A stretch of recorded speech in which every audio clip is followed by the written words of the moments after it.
Okay. Because we care.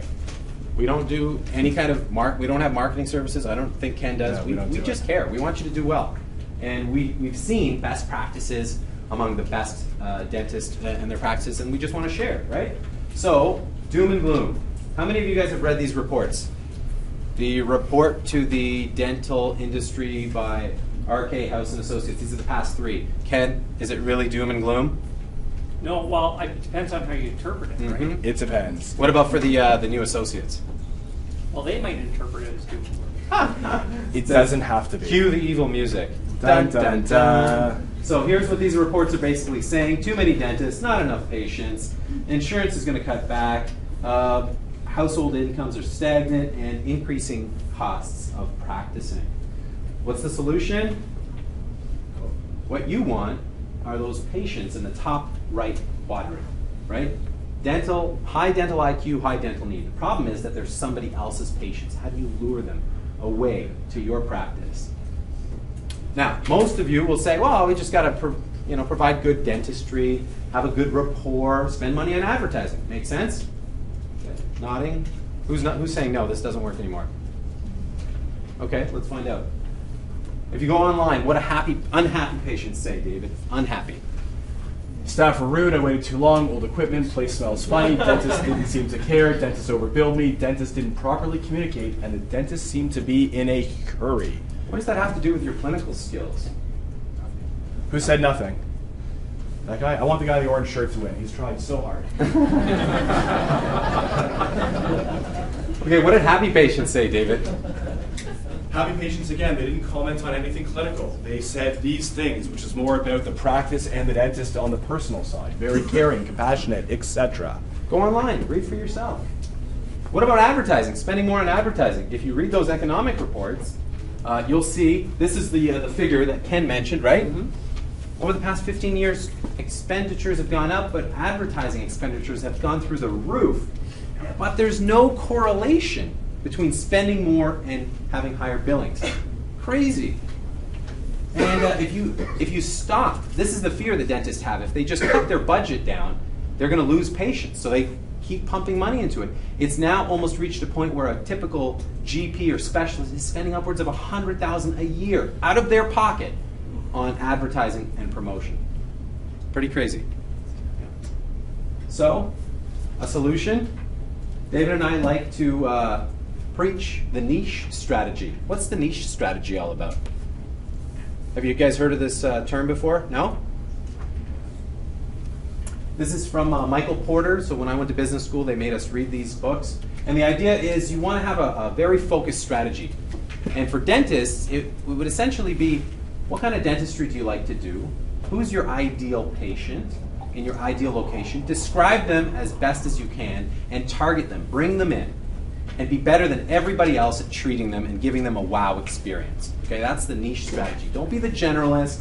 Don't do, flyers. Don't blanket the city with flyers. Don't have a generic website. Be the niche player, because you can survive and thrive in a very competitive industry. You can charge premiums, and you can be better than everybody else and known for it. Okay? John Allen's Club. How many of you guys have heard about the John Allen's Club for men? Some of you with hair might know. Okay.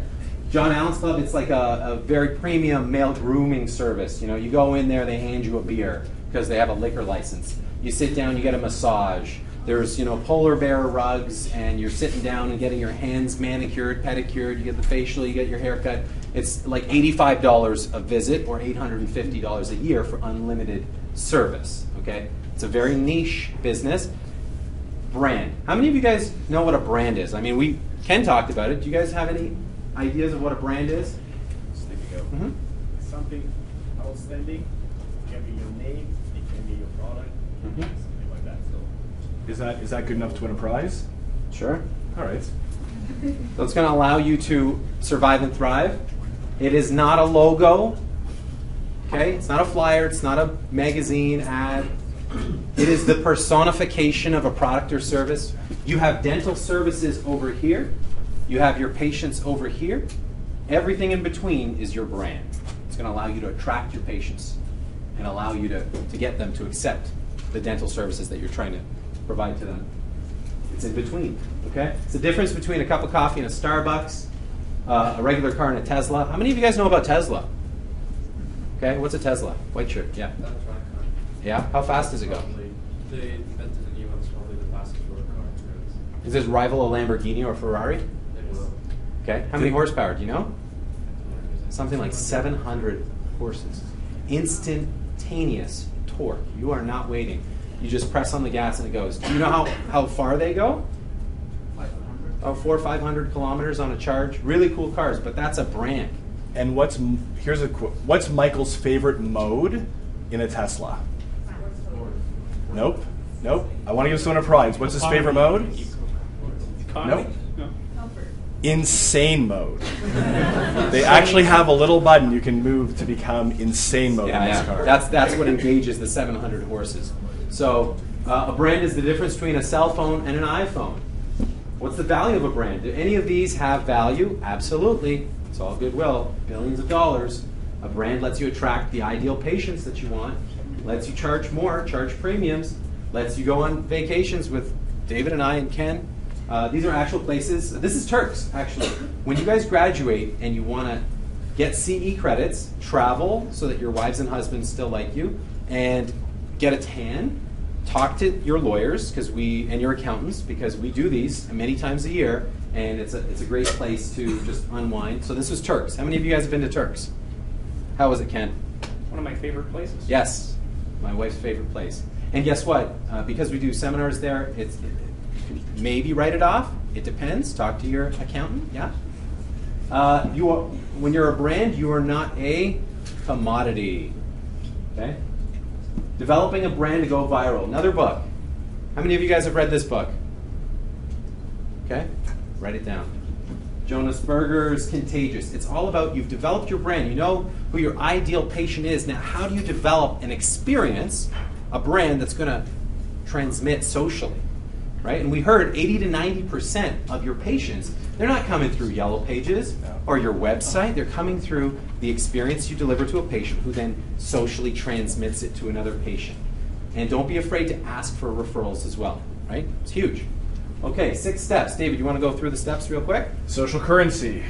Is it cool? Is it unique? Are there triggers that connect 2 or more ideas? Is there emotion? Is it fear, lifestyle enhancer, awe? Public. You make the private public. Practical benefits. High quality, timely, pain-free, wow factor. And the story. So make people care. There are 6 steps. You guys notice it's steps, STEPPS. We're going to give you lots of examples. Drill home the idea that this is how you transmit your brand, okay? How many of you guys see this little place called Criff Dogs in the bottom left corner? That's a hot dog place. It's owned by Brian and Chris, and they decided they wanted to set up a bar in New York. So they took over the bubble tea shop, and there is no entrance to the bubble tea shop except through Criff Dogs. There is this old antique phone booth. You go inside, you press the number 2, and a back door opens up. And here's what's on the other side, okay? How much money do they spend on advertising? What's less than 0? Negative something. Oh, okay. Nothing. Social transmission. It is cool, right? Social currency. You got to be cool. Cool things spread. This is Barclay Prime. I think this is in Jersey. How many of you guys like steak? Meat. Yeah? How much would you pay for this? A $100 Philly cheesesteak sandwich. Okay? American Wagyu, it's got foie gras. It comes with a bottle of champagne, $100. Now, you got to admit, that's pretty nifty, right? But will you talk about that to someone else? $100, I want to see the $100 burrito. You know, with my tequila, I like having burritos. Okay. John Allen's, it's cool for guys, right? Now, triggers. What's a trigger? It's something that a patient is going to experience that's going to make them think about you. Your practice, okay? How is it that when you wake up in the morning and you're thinking of a cereal you want to eat, you want to stay healthy, why is it that Cheerios comes to mind?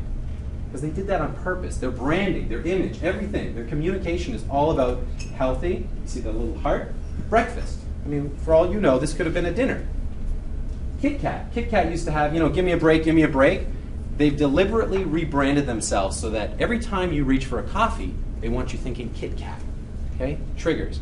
One dentist, he he thought of this idea of having black toilet paper in his office. Okay? And I said, why would you do that? And he said, it's all white everywhere. I want to give people something to think about every time they're going back home to the bathroom and they're looking at this white toilet paper. Can I just ask for those of you that go to a dentist and you get a toothbrush with the dentist's name on it and maybe the phone number, by a show of hands, is that an effective trigger? Yes? No, show of hands for yes. So a part of the room says yes, it's an effective trigger. Okay, why? Okay. Subconscious. Subconscious. Is everybody doing it? Is it going to help you build a unique niche, memorable? No. Aside from this conversation right now, this second, when was the last time you ever said that your dentist's name and phone number is on your toothbrush? Right. Yeah. That's not a story you're sharing. Right, okay. Emotion, one of the steps, E, emotion. How many of you guys have entered into a Westin hotel? What do they smell like? Some kind of aroma. Impression material. White tea. They smell like white tea because they pump the air full of this. And is it nice? Is it a nice smell? Yeah. Yeah. It's fantastic. It makes you could be super pissed. You walk in, you're like, that's nice. You can buy that and you can pump your office full of it. Because when I go to my dental office, it smells like old carpet and fluoride. All right? And smell is the #1 trigger of memories. It's so important. But people don't think about it, right? Groupon, fear. Emotion. What's the fear that Groupon is taking advantage of? Yes. Yes, missing a deal. There's a timeline on those deals.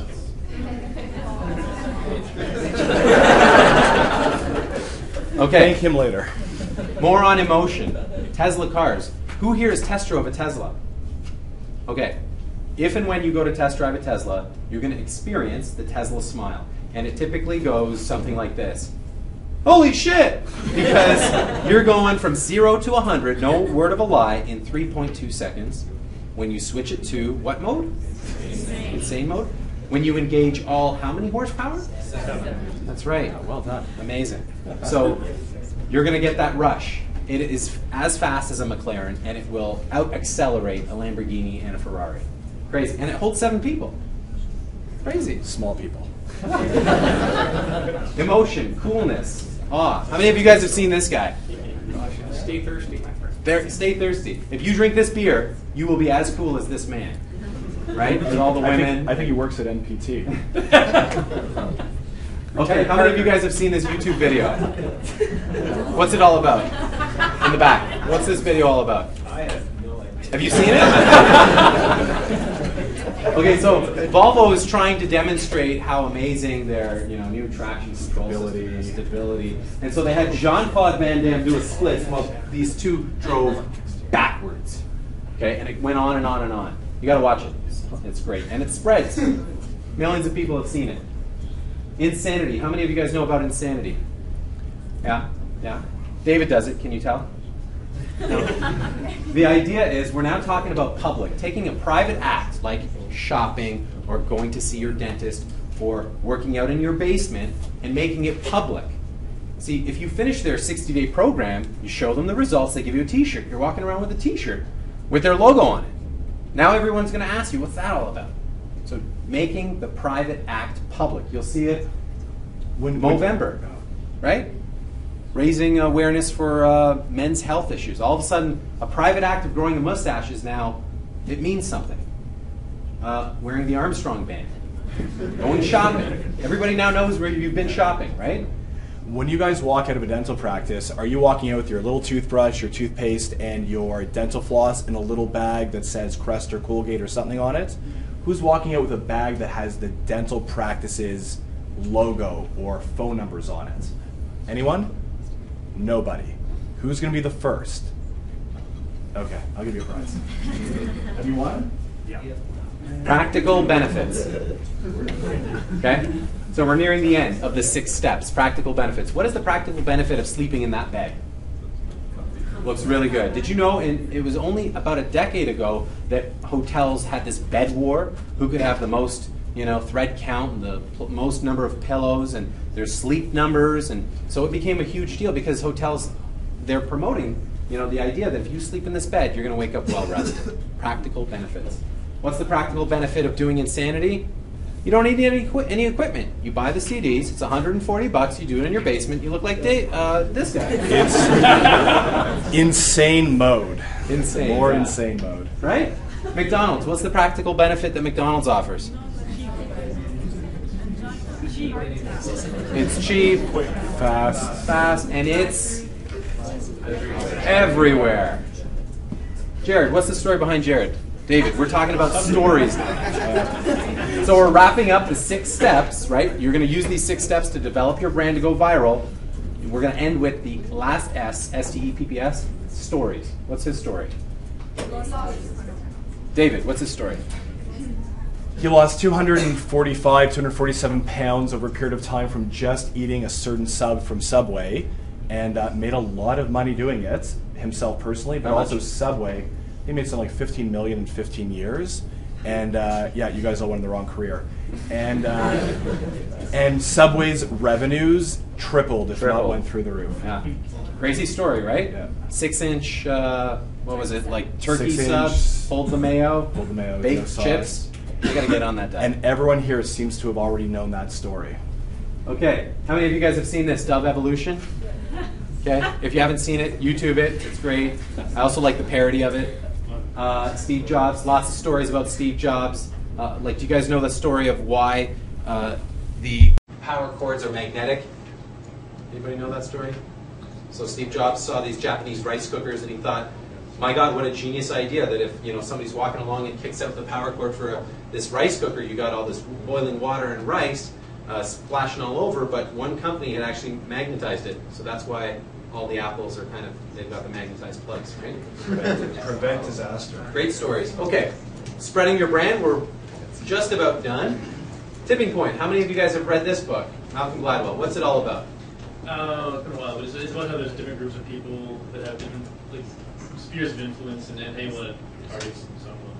So, connectors, does that ring a bell? Who are the connectors? So once you've developed your niche, and you've developed a brand for your niche, you need to spread it, and there's 3 types of people you need to spread it. And if you're at a dental practice, you can identify your patients and your team members, your staff, to figure out, are they the connectors? Who are the connectors, David? The connectors are those people in an industry that will know the other people in the industry. They'll know the people that you need to know and the people that you don't know that you need to know. They collect people, okay? There's another, so in my family, it's my father-in-law. Everyone is 6 degrees of separation away from my Akbar. Then there's mavens. David, what's a maven? They're the people that know the inside information and spread that story. And they let everyone know the deals are. They know the deals, right? How many of you believe that your parents work for Costco sometimes? Right? My mom will come, Michael, I have the new deal. I'm like, Mom, do you work for these people? But she all she wants to do is educate you on the latest, greatest deal, right? Find them, the mavens. And salespeople. Some people say I'm a sales guy. And you should always have at least one good-looking kid. That's my little guy. He's 2. It's his birthday today. Says that at every meeting. It's been 2 for 20 years. So in summary, niche it, brand it, spread it, and don't forget, get educated, get protected, save and make money. Thank you very much.